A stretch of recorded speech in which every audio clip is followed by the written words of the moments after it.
Hey there guys, Cubby and Brandon here with your comic reviews this week. As always, Marvel, DC, and Image are on the list. But we also got Boom, IDW, and Dark Horse. What? So let's read some comic books. Yeah, dude, let's do it. Hey nerds, Brandon here, and I got to review my favorite book, Batman, number 14, Death of the Family.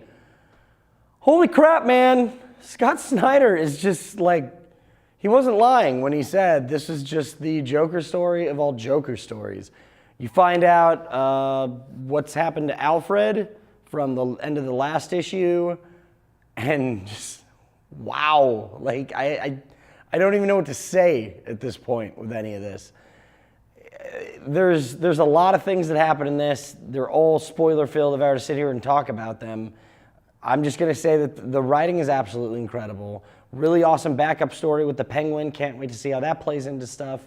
And of course, as always, Greg Capullo's artwork is phenomenal. Buy this book. Everyone should be reading this. 5 out of 5 Nerd Skulls. So I got a chance to read Chasing the Dead #1, a new book by Matthew Scott and Tim Westland. It's actually based off of a novel by Joe Schneider. It's a pretty good horror comic. It kind of reminds me of Hack Slash, where there's a serial killer in this book. He chases down little children and murders them, unfortunately, but they have to be before the age of 12. What happens is he's about to kill this little girl. Her friend saves her life. Now they're both grown up, and the serial killer has made a comeback. So it's a pretty interesting story, and the artwork is very appealing. So I'm going to give it 4 out of 5 Nerd Skulls, Chasing the Dead #1. Hey there guys, Cubby here with my comic reviews this week. First up, I got to read Saga, and we're at number 7 right now, and I've read a lot of these issues. You guys have probably listened to me talk about this book a lot and praise it a lot, and it's not getting bad. It's still really good. It just, it's the middle issue of like a story arc. You know, it's the second part of a trade paperback. That's how it reads. It's really cool that it reads that way, because when you get the trade, it's all one big thing and it's perfect and it's great, and you know, you have 6 issues you can read all at once. But when you're reading it in single issue form, it has those great cliffhangers, but at the same time, man, those get annoying after a while. And this one has a really good one. You learn a lot about Marco, the father of the main character, who was still a baby at this point in the story. You learn a lot about his young life and more about his culture and more about the war between his culture and our main character's mother's culture. And it's really cool. It's interesting. That's what I love about this story. It's still interesting and brings me back. I want to read the next issue. So I'm totally going to give this 4 out of 5 Nerd Skulls, because it totally deserves it, and you should be reading it and giving it that or more. So do it, guys. Hey guys, I've got a review of Venom number 27 for you, and this is Minimum Carnage Part 5. So if you haven't been reading it, it's kind of difficult to get in, especially what I wasn't impressed by was just that they're involving all of these worlds, and you have to read all of them to get one. They're including the Scarlet Spider storyline, which I reviewed last week. They're incorporating Carnage, and it just feels like you have to read all of them, and I just wasn't really impressed by that. What was cool was obviously seeing Carnage.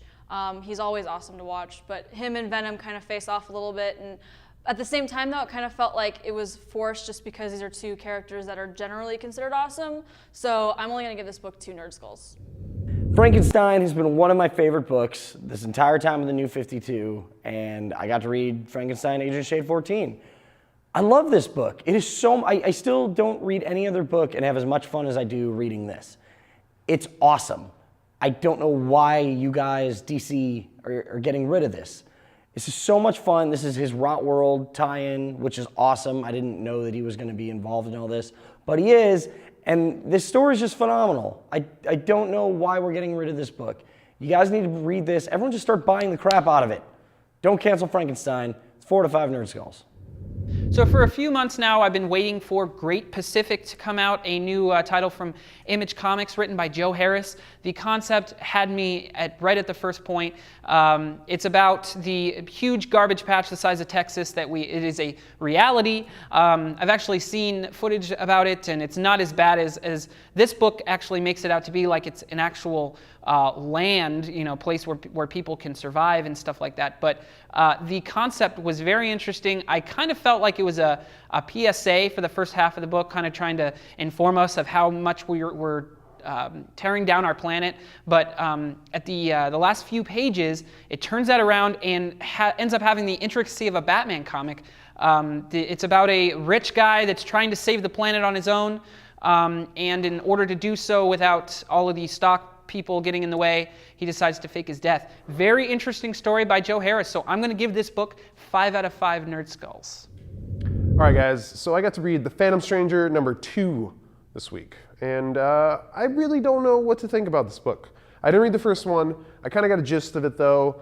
I don't understand why The Phantom Stranger needs its own story and why he needs his own book. One of the coolest things about The Phantom Stranger is that he didn't have his own book, and he just appeared randomly, kind of like Uatu the Watcher. Like, if they make a Watcher book, I don't think anyone would read that. I don't think anyone would be interested in it. I like The Phantom Stranger is cool, and I like how they're incorporating him with Pandora and all this other crazy backstory, and a lot of, like, Trigon and a lot of the cool magical people are involved in this guy, but, like, I liked all that stuff when he was on the background, not the guy, not the main character. He's cool because he's the background guy.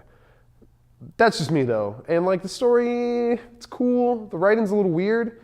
It reads a little weird. It feels normal, and all the text is like what normal people would say in America, but it just feels weird. It doesn't have, like, that realness to it. It's believable, but it's just not real.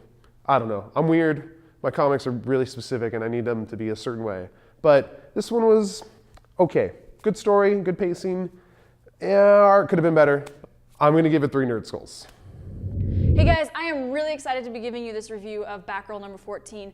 This was the story that I have been waiting for since the beginning of the New 52.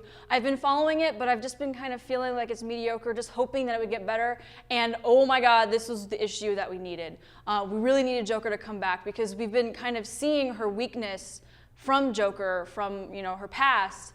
And it's really awesome to see it come back and see that she's really grown just from the beginning of the New 52 because now she's able to fight him and she's able to stand up to him. And the last page is incredible. I can't wait to keep reading this. I'm giving it 5 Nerd Skulls. Pick this book up. All right, I got to read AllNew X-Men #1. This is a book I've been patiently waiting for. The idea just looks really, really, really cool. And I'm not disappointed, but I just expected a little bit more from this. The way they go about involving the original X-Men, it seemed very blunt, and it kind of raised more questions about this certain character than it did the entire book and what's going to happen. So I'm intrigued. I'm not going to stop reading this, but I kind of just want to see how this plays out because it doesn't look like anything that we already knew. So I don't know. I'm going to give it 4 to 5 Nerd Skulls. Let me know what you guys thought. I'm very excited about this week. Locke Key Omega #1 starts this week. I'm very, very excited because it is the final arc in the Locke and Key storyline. It wraps it all up, and this issue is, I can't even say too much about it just because it's full of spoilers and it's got a whole bunch of good stuff that you've been waiting to happen for the last 5 novels that's come out in this series. Very, very good. The first issue is really starting to pull the pieces together, and you will be hooked by the last page. Joe Hill really screwed us with the last page of this issue, though. It gets you ramped up, and I'm almost thinking about saving the rest of the series until the hardcover comes out, but I don't think that's possible. Obviously, I'm going to give Locke and Key Omega #1 5 out of 5 Nerd Skulls. All right, guys, so I got to read Conan #10. That's me holding my battle axe. Anyways, really, really good book. I love this character, especially what Brian Wood's doing with him right now. It feels like it's pulling way more from the book, and like the narration is like you're reading a book. Like it's someone explaining something from the third person perspective. It's not Conan being like, I did this today, blah blah blah blah blah, which is a good way to do it. But I don't think Conan's that type of character where he would want to like write a journal about his stuff. It doesn't make sense for the guy. He wants to kill people. He wants to be a pirate. He wants to have sex with this crazy hot chick all day long. And that's what he does. And it's awesome. And then like this, it really brings like a weird twist towards the whole story. There's prophecies that are made. And that's always cool in stories for me when a crazy blood prophecy is made and it comes to fruition right out under everyone's noses. And they don't see it coming, but they should have because it was right there. It was right there in front of you, lady. You could have done something. Anyways, there's more to come in this story arc. Can't wait to see how it unfolds. I never read the original story, so I don't know how it goes. But if you have, you already know. So, but just buy the book because it looks amazing. Great artwork, 5 out of 5 Nerd Skulls, read and weep, Conan gets 5. Hey guys, I read Doctor Who, Star Trek The Next Generation, Assimilation, number 7, and if you've seen any of my other reviews, you know that I've been really liking this series, and this one is a little bit of an exception, but not much. I still really enjoyed it. The only thing that I really had a problem with was that there was a moment that seemed to be an easy way out. I just went, where did that come from? How did the Doctor just do that? But other than that, it was really good. It was interesting to see Captain Picard as a Borg, as if you remember, that was in the last issue. And that was really cool. And one of my favorite things to always see in this book is the art, because it's got this watercolor style, which makes it, I feel like it's perfect for Doctor Who because it makes it easier to take it seriously instead of the kind of typical cartoony drawing when, I don't know, I just feel like the Doctor is so serious that the watercolor is just perfect for him. So I'm gonna give this book 4 Nerd Skulls. Jim here with my review of Archer and Armstrong number 4. Now, if you've seen me review these before, I love the story. 1 and 2 were phenomenal. 3 dropped off a little bit, but you can expect that because we're getting into the middle of the story. 4, I gotta say, was slightly disappointing because, again, it seems to be dropping off. But the thing that I thought was weird is all of a sudden we've solved the problem of the Boon. And I'm like, man, this is gonna be a long storyline. Oh, Boon solved. That really came up quick on me. I didn't expect that, and I was a little disappointed.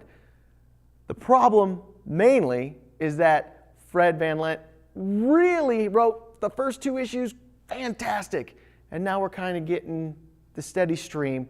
I hope he's able to bring us back up because it's all about expectations, and he got our level of excitement up, and we're just not holding on to it. I hope he's able to bring us back up.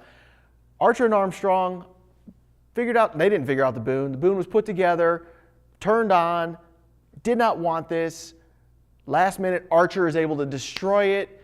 They accidentally, which is kind of funny, because this is the thing I do like about the book, is the humor. They accidentally kill a geomancer, so now they're on the run, because Geomancer's going to come after them, and that's what he's going to try and do, is kill both Archer and Armstrong. Now, the cool thing is that looks like Archer's family's wiped out when the Boon was turned on, except for Mary Maria. She's alive. Archer doesn't know that, and it looks like she's going to be coming after them. So, although the Boon storyline ended all too quickly for me, it looks like we're on to another exciting storyline. So, I think that was my only issue with this. So, I'm still going to give this book 3.5 Nerd Skulls. Check it out. So, this week marks the first issue of Fantastic Four. I mean, again, another issue of Fantastic Four. I went into this not really looking forward to it, but I was pleasantly surprised. Halfway through the book, I had realized that there are these little AR icons in the bottom of the screen, and I decided to read it up on it. And there is an iPhone and Android application that basically supplies augmented reality. You can point your camera at your comic and it comes to life in a way, which it was a total disappointment. The first page, although, opens up to a video from Matt Fraction, the writer of this new series, and he talks a little bit about how long he's been excited to write a Fantastic Four book and how extensive he's going to get with the storyline. This book, number 1 of Fantastic Four, starts up 2 storylines. One, a new Fantastic Four book where the group goes into space and they take the entire classroom with them. And then another series where they find replacements. That's FF number 1 coming in 2 weeks. It gets me excited for what's coming up. Like I said, the AR thing by Marvel sort of pissed me off and almost ruined the entire comic. But the last few pages of this issue really pull it back, and I'm going to be reading a second one. I'm going to give Fantastic Four 4 out of 5 Nerd Skulls. All right, nerds, I also got to read The New Avengers, number 33. Now, last week, if you paid attention to me and you didn't click in front of it and like skip ahead, you know that I haven't really been reading Avengers besides the main events, Avengers versus X-Men.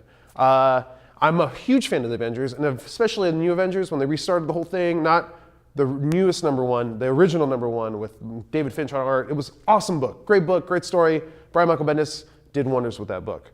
Now it seems like it's just been a bit long in the tooth. I haven't really been on top of it, so I don't know, but I was kind of surprised to find Avon Omi artwork on this particular issue because, holy crap, it fits that story and like the characters really well, and even the main Avengers team, when they show up, they look really awesome in that style, and the whole thing look in that style.